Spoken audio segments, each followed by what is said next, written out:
I'm Luis Pulido. I'm an orthopedic surgeon. I specialized in hip and knee replacement surgery.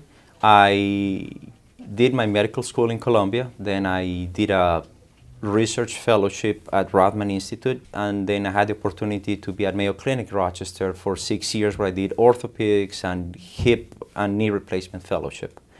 I was awarded with a European fellowship after that, where I trained in Switzerland, Germany, and London, more focusing on hip replacement and hip preservation surgery. So a joint replacement surgery, it's actually quite simple. You're dealing with patients that have bone-on-bone end-stage degenerative arthritis, patients that have tried many things and they are miserable because they have ongoing pain. And the process is that we basically remove the arthritis and we replace it with a joint replacement. If the patient has good support and they're healthy enough, most of these patients can go home the same day.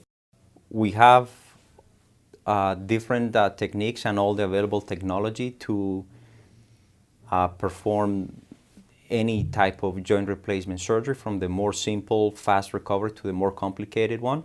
This being a referral center, we do deal with a lot of complex problems. I love what I do. I like to help my patients. I care about my patients. And I know that performing well done total hip replacement or knee replacement surgery, even for a primary or a complex problem, we improve the life of our patients. So that's a very gratifying job.